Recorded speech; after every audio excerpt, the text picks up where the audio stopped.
कान्हा ऐसो बसो मेरे मन में, जैसे तुलसी बसे आंगन में। कान्हा ऐसो बसो मेरे मन में, जैसे तुलसी बसे आंगन में। जैसे फूलों में खुशबू है रहती, पर हमको नजर नहीं आती। ऐसी खुशबू फैला दो मेरे मन में, कोई देखे ना तुमको हम में। ऐसी खुशबू फैला दो मेरे मन में, कोई देखे ना तुमको हम में। कान्हा ऐसो बसो मेरे मन में, जैसे तुलसा बसे आंगन में। जय श्री राधे कृष्ण। दोस्तों, आज की कथा में आप सभी भक्तों का बहुत बहुत स्वागत है। भगवान श्री लक्ष्मी नारायण की कृपा सदैव आप और आपके समस्त परिवारजनों पर बनी रहे।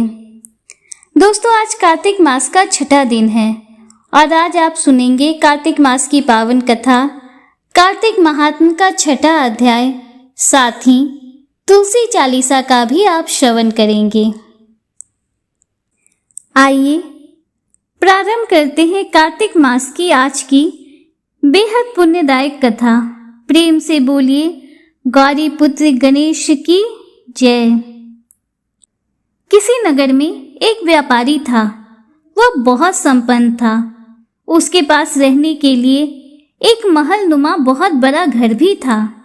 सभी तरह की सुख सुविधाएं उसके पास थीं, किंतु फिर भी वह सुख सुविधाओं से दूर बहुत ही साधारण तरीके से जीवन जीता था। वह सदैव प्रभु का चिंतन करता और गरीबों की सेवा तथा जरूरतमंदों की सहायता किया करता था। एक दिन एक बहुत बड़े महात्मा व्यापारी से मिलने उसके महलनुमा घर में आए। उस समय व्यापारी गरीबों से संबंधित सहायता की योजना बना रहा था कि किस प्रकार उपलब्ध साधनों से मैं अधिक से अधिक लोगों की सहायता कर सकूं। तभी महात्मा व्यापारी से बोले, हे सेठ जी, आपके पास सभी सुख सुविधाएं हैं, किंतु फिर भी आप इतनी सादगी से रहकर धन भी कमाते हैं, गरीबों की सेवा भी करते हैं और प्रभु चरणों में ध्यान भी लगा लेते हैं। यह सब आप कैसे कर लेते हैं? सेठ बोला, हे महात्मा, आप गलत समय पर आए हैं। मैं अभी व्यस्त हूँ। आप तब तक ऐसा करें कि यह लीजिए, यह माला, और इसको जपते जपते मेरा महल नुमा घर देखाइए। परंतु ध्यान रहे, पूरे महल को देखते देखते यह माला पूरी होनी चाहिए। थोड़ी देर बाद महात्मा वापस आए। उनसे सेठ जी ने पूछा, हे महात्मा जी, मेरा महल कैसा लगा? महात्मा बोले, सेठ जी, महल तो मैं देख ही नहीं पाया, क्योंकि मेरा सारा ध्यान इस माला को जपने में ही लगा रहा। फिर सेठ जी उन महात्मा से बोले, इसी प्रकार मैं सुख सुविधाओं की ओर ध्यान ही नहीं देता। मेरा तो ध्यान अधिक से अधिक धन अर्जित करके गरीबों की सेवा में लगाना है। प्रभु का चिंतन तभी संभव होता है जब हमारा ध्यान हमारी चिंता से हटता है, क्योंकि खुद की चिंता और प्रभु का चिंतन एक ही समय में एक साथ हो ही नहीं सकते। प्रभु का चिंतन करना है तो अपनी चिंता भूलनी होगी। प्रभु का चिंतन करते ही हमारी चिंता का दारोमदार प्रभु पर आ जाता है। मनुष्य को निरंतर प्रभु चिंतन करते रहना चाहिए और प्रभु चिंतन करते रहने से मनुष्य कष्टों से दूर रहता है, उसकी एकाग्रता बढ़ती है और परमात्मा उसे अधिक सहज सहिष्णु बना देते हैं, जिस कारण वह दूसरे लोगों की सेवा भी कर पाता है। प्रभु का चिंतन करना हमारा काम है और हमारी चिंता करना प्रभु का काम है। हमें चिंता के समय भी प्रभु का चिंतन करना चाहिए और प्रभु को हमारी चिंता करने देना चाहिए, पर हम खुद अपनी ही चिंता में मग्न हो जाते हैं, जिस कारण प्रभु का चिंतन भी हमसे छूट जाता है। इसलिए चिंता नहीं, चिंतन कीजिए। जय श्री कृष्णा। हे प्रिय भक्तों, आइए अब सुनते हैं भगवान श्री कृष्ण के एक सच्चे भक्त की कहानी। इसके बाद हम लोग कार्तिक मास महात्म्य के 6ठे अध्याय का रसपान करेंगे। कहते हैं कि जब भी हमारे जीवन में दुख आते हैं तो भगवान कोई न कोई जरिया बनकर हमारे दुख दूर करने के लिए किसी न किसी को भेज ही देते हैं। आइए आज सुनते हैं दिल को छू लेने वाली भगवान श्री कृष्ण के सच्चे भक्त की कथा। एक गरीब कृष्ण भक्त था जो दिन भर ठाकुर जी का नाम लिया करता था। वह हर समय भगवान कृष्ण की भक्ति में लीन रहता था। उसके पास जो कुछ भी था या उसने जितना भी रूखा सूखा मांग कर कमाया था, उसे परम आनंद के साथ और भगवान की मर्जी समझकर वह खुशी खुशी ग्रहण कर लिया करता था। इस तरह उसके दिन बीत रहे थे। एक बार वो किसी साहूकार से पैसे लेने के लिए गया। साहूकार ने उसे जल्द ही पैसे लौटाने का वादा भी ले लिया। भगवान श्री कृष्ण का वह परम भक्त एक गरीब ब्राह्मण था। अब वादे के अनुसार हर महीने नियम से वह किस्त का हिसाब करके साहूकार के पैसे लौटाने चले जाता था। आखिरी किस्त बची थी। आखिरी किस्त के थोड़े दिन पहले ही साहूकार ने वसूली का एक पत्र उस गरीब ब्राह्मण के घर में भिजवा दिया। बेचारे उस गरीब ब्राह्मण ने जब साहूकार का पत्र देखा तो वह बड़ा परेशान हो गया। जल्दी से वो साहूकार के पास गया और हाथ जोड़कर विनती करने लगा। उसे कुछ समय का अवसर और चाहिए था, लेकिन साहूकार नहीं माना। अब मामला अदालत में पहुंच गया। साहूकार ने ब्राह्मण पर मुकदमा दर्ज कर दिया। अब ब्राह्मण ने जज से विनती करते हुए कहा कि एक किस्त के अलावा उसने तो साहूकार का सारा कर्ज उतार दिया है।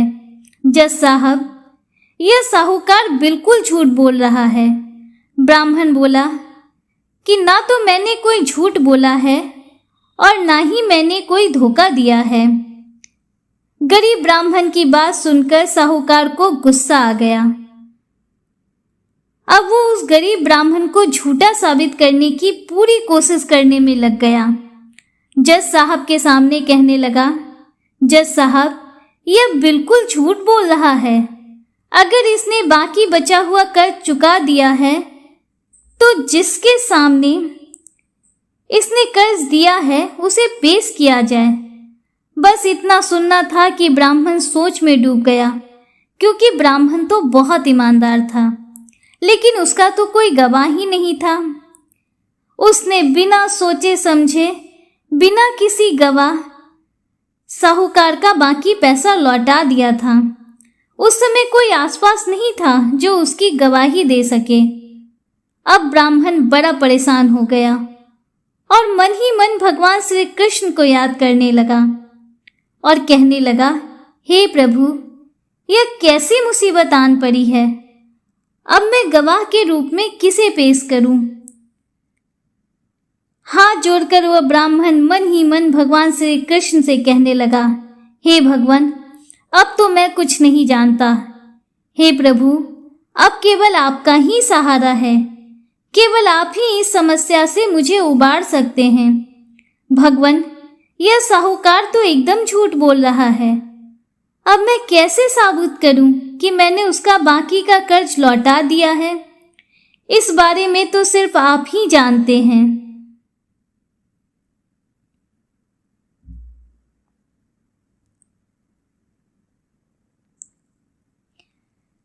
प्रभु, इस बात का पता या तो मुझे है या केवल आपको है। अब तो मैं आपको ही गवाह बनाऊंगा। हे प्रभु, अब तो जज साहब के सामने मैं मैं आपका ही नाम गवाह के रूप में लेने जा रहा हूं। अब आपको जैसा उचित लगे वैसा कीजिए।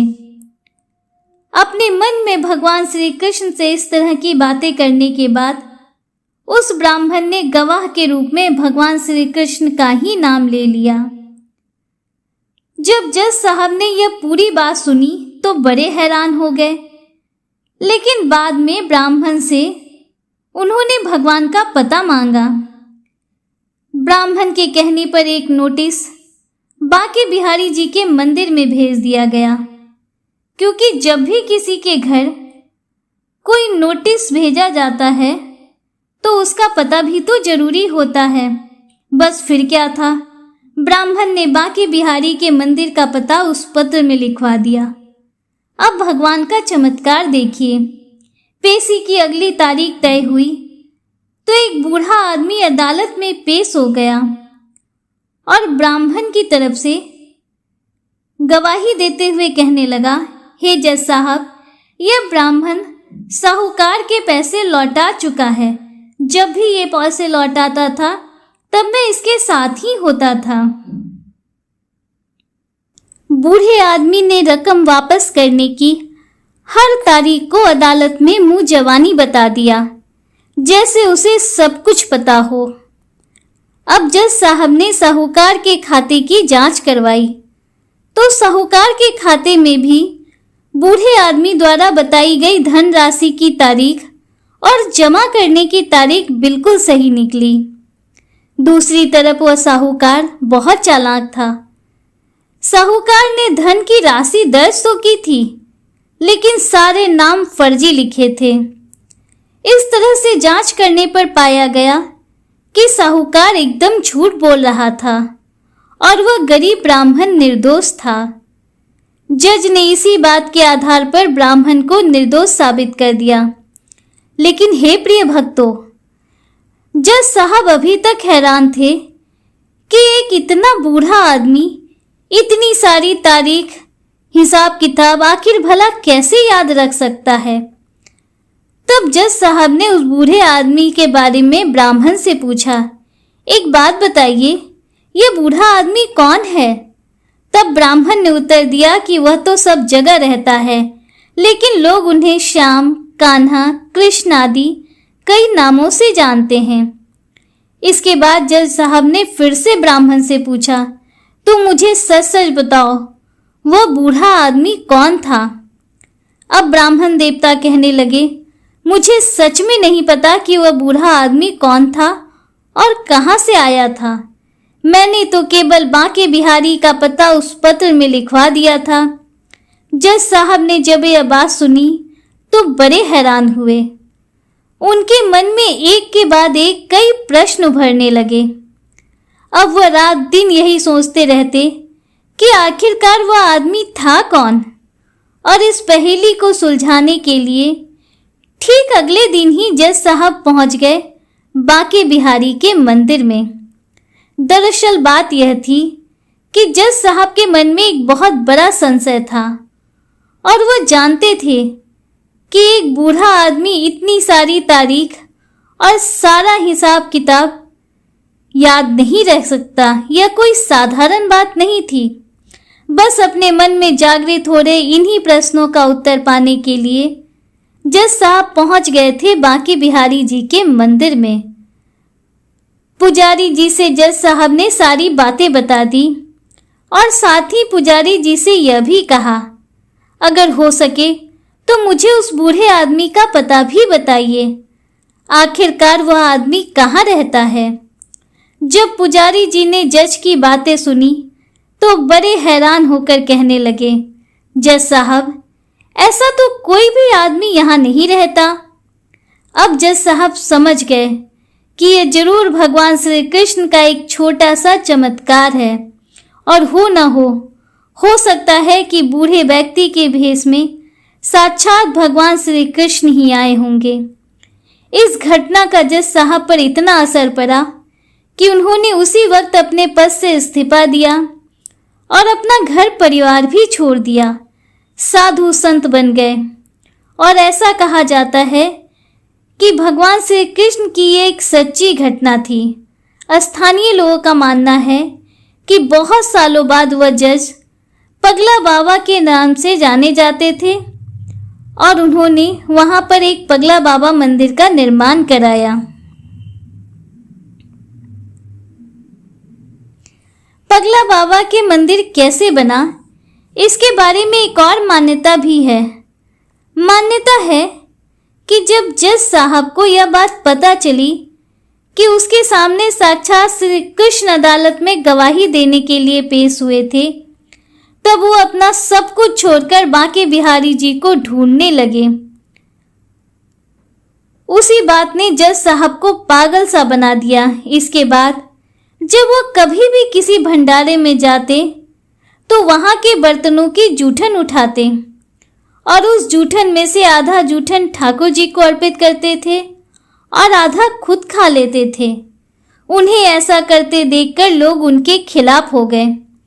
लोगों ने उन्हें मारना पीटना शुरू कर दिया, लेकिन वह फिर भी नहीं सुधरे। जूठन बटोर बटोर कर खाते रहे और ठाकुर जी को भी खिलाते रहे। इससे परेशान होकर लोगों ने एक बार उनके खिलाफ योजना बनाई, जिसके अनुसार अपने पत्तलों में उन्होंने कुछ भी नहीं छोड़ा। जब भी भंडारा होता तो लोग कुछ भी झूठा बाकी नहीं छोड़ते, ताकि वो पागल ठाकुर जी को झूठा ना खिला सके। लेकिन जज साहब, जो कि एक पागल बन चुके थे, उन्होंने फिर भी सभी पत्तलों को पोंछ पोंछ कर एक निवाला इकट्ठा किया और अपने मुंह में डाल दिया। लेकिन अचानक वो बोले, अरे मैंने क्या कर दिया, अपने ठाकुर जी को भोग लगाए बिना खुद ही खा लिया। जैसे ही उन्हें इस बात का एहसास हुआ, उन्होंने बिना भोग लगाए ही निवाला मुंह में रख लिया है। तब उन्होंने मुंह के अंदर रखा हुआ निवाला गले से नीचे नहीं उतरने दिया और सोचने लगे, अगर मैं पहले खा लूंगा तो ठाकुर जी का अपमान हो जाएगा, और अगर इस अन्न को थूक देता हूं तो अन्न का अपमान हो जाएगा। अब वह पागल अपने मुंह में निवाला लिए ठाकुर जी का ध्यान करता रहा। तभी अचानक से बाल गोपाल जी एक सुंदर से बालक के रूप में जज साहब के सामने आए और कहने लगे, क्यों जज साहब, आज मेरा भोजन कहाँ है? यह बात सुनते ही जज साहब की आंखें आंसुओं से भर गई और वह मन ही मन कहने लगे, ठाकुर जी, बहुत भारी गलती हो गई मुझसे, मुझे माफ कर दीजिए। ठाकुर जी भी मुस्कुराते हुए कहने लगे, आज तक तो तुमने मुझे लोगों का जूठन खिलाया है, किंतु आज अपना ही जूठा खिला दो। जज साहब की आंखों से आंसू रुकने का नाम ही नहीं ले रहे थे। रोते रोते वह बाल गोपाल के चरणों में गिर पड़े और वहीं पर उन्होंने अपने प्राण त्याग दिए।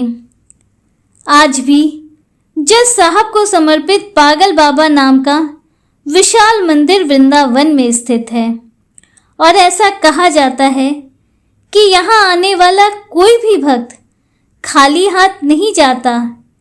यहाँ भक्तों की हर मनोकामना पागल बाबा और कृष्ण कन्हैया जरूर पूरी करते हैं। एक बार प्रेम से बोलिए, वृंदावन बिहारी लाल की जय। दोस्तों, आइए प्रारंभ करते हैं कार्तिक मास महात्म्य का छठा अध्याय। जिसके सुनने से सब पाप नष्ट हो जाएं, कार्तिक महात्म्य का लिखूं छठा अध्याय। नारद जी बोले, जब 2 घड़ी रात बाकी रहे, तब तुलसी की मृतिका, वस्त्र और कलश लेकर जलाशय पर जाएं। कार्तिक में जहां कहीं भी प्रत्येक जलाशय के जल में स्नान करना चाहिए।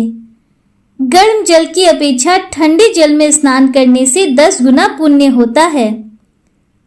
उससे 100 गुना पुण्य बाहरी कुएं के जल में स्नान करने से होता है।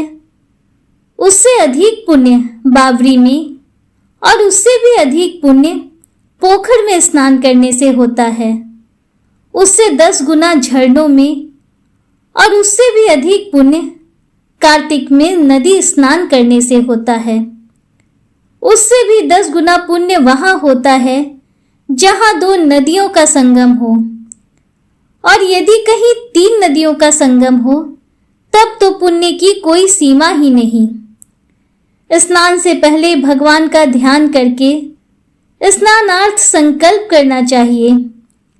फिर तीर्थ में उपस्थित देवताओं को क्रमशः अर्घ्य आचमनीय देना चाहिए। अर्घ्य मंत्र इस प्रकार है। हे कमलनाथ, आपको नमस्कार है। हे जलाशायी भगवान, आपको प्रणाम है। हे ऋषिकेश, आपको नमस्कार है। मेरे दिए अर्घ्य को आप ग्रहण करें।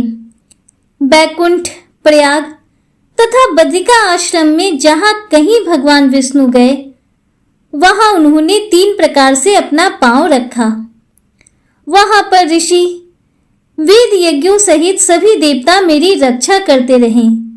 हे जनार्दन, हे दामोदर, हे देवेश, आपको प्रसन्न करने हेतु मैं कार्तिक मास में विधि विधान से ब्रह्म मुहूर्त में स्नान कर रहा हूं। आपकी कृपा से मेरे सभी पापों का नाश हो।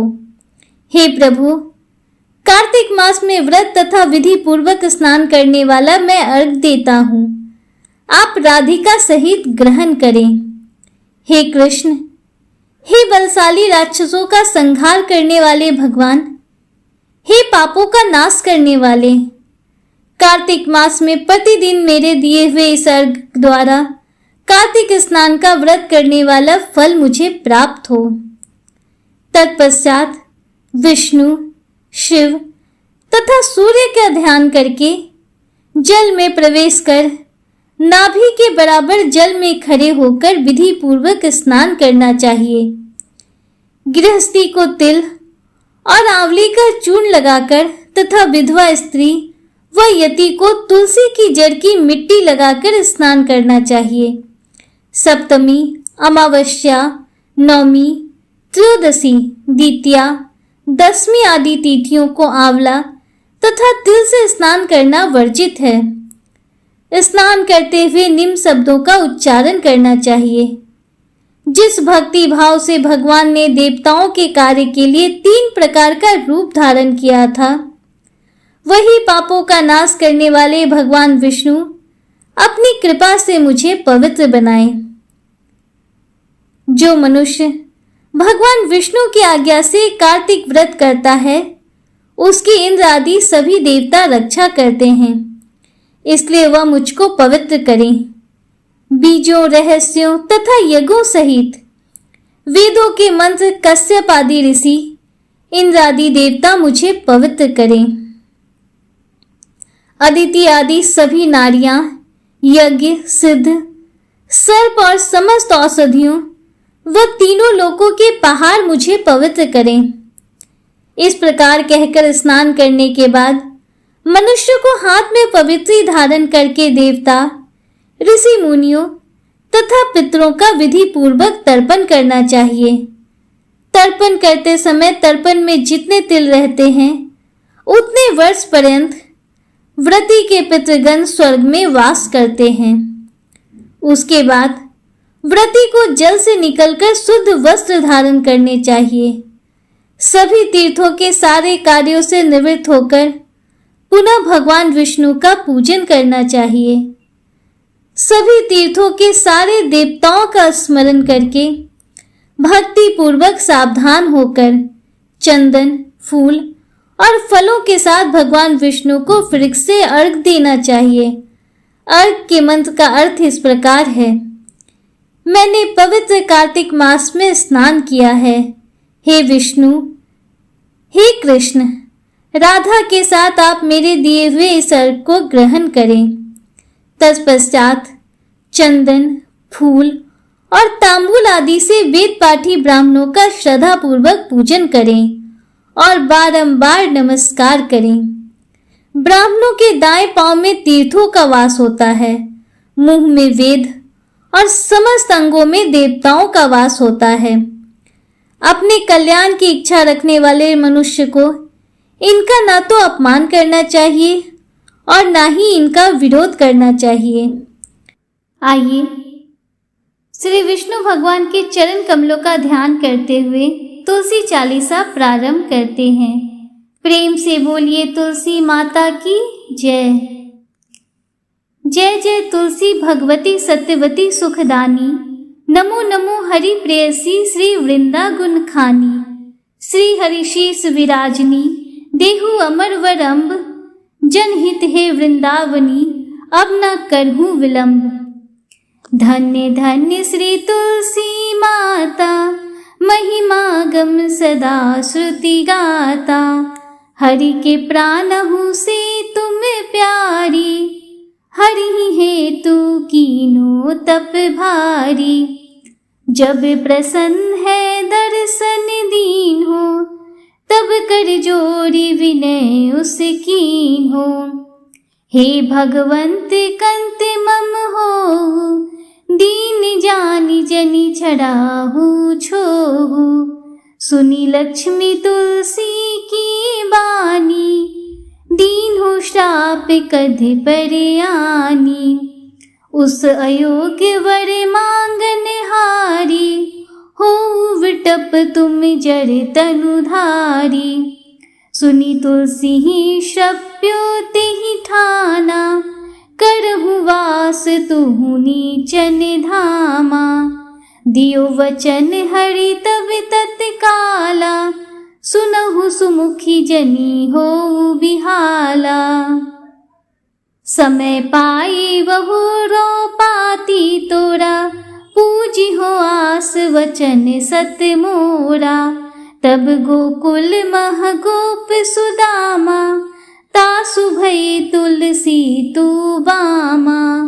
कृष्ण रास लीला के माही, राधि शक्यो प्रेम लखी नाही। दियोत्साप तुलसी ही तत्काला, नर लो कहीं तुम जन्म हूँ बाला। यो गोप वह दानव राजा, शंख चूर नामक शिर ताजा। तुलसी भई तासु की नारी, परम सती गुण रूप अगारी। अस्रय कल्प बीत जब गयऊ, कल्प तीर्थे जन तब भयऊ। वृंदा नाम भयो तुलसी को, असुर जलंधर नाम पति को। करियति द्वंद अतुल बल धामा, लीना ही शंकर से संग्रामा। जब निज सैन्य सहित शिव हारे, मरहि न तब हर हर ही पुकारे। पतिव्रता वृंदा थी नारी, को न सके पति ही संघारी। तब जलंधर ही भेष बनाई, वृंदा ढिग हरि पहुँच्यो जाई। शिव हित लही करी कपट प्रसंगा, कियो सतित्व धर्म तो ही भंगा। भयो जलंधर कर संघारा, सुनी उर शोक उपारा। तिहि छन दियो कपट हरि टारी, लखी वृंदा दुख गिरा उचारी। जलंधर जस हत्यो अभिता, सोई रावण तस हरि सीता। अस प्रस्तर सम हृदय तुम्हारा, धर्म खंडी मम पतहि संघारा। यही कारण लही श्राप हमारा, होई तनु पासान तुम्हारा। सुनी हरि तुरत ही वचन उचारे, दियो शाप विना विचारे। लख्यो न निज कर तुति पति को, छलन जहो जब पार्वती को। जरमति तुहु अस हो जर रूपा, जगमह तुलसी विटप अनूपा। धग्व रूप हम साली ग्रामा, नदी गंडकी बीच ललामा। जो तुलसी दल हम ही चढ़ई हैं, सब सुख भोगी परम पद पई हैं। बिनु तुलसी हरि जलत शरीरा, अतिशय उठत शीस उर पीरा। जो तुलसी दल हरि सिर धारत, सो सहस्र घट अमृत डारत। तुलसी हरि मन रंजनिहारी, रोग दोष दुख भंजनिहारी। प्रेम सहित हरि भजत निरंतर, तुलसी राधा में नाही अंतर। व्यंजन हो छपनहु प्रकारा, बिनु तुलसी दल न हरि प्यारा। सकल तीर्थ तुलसी तरु छाही, लहत मुक्ति जन संशय नाही। कवि सुंदरिक हरि गुण गावत, तुलसी निकट सहस गुण पावत। बसत निकट दुर्वासा धामा, जो प्रयास ते पूर्व लामा। पाठ करही जो नित नर नारी, हो ही सुख भासही त्रिपुरारी।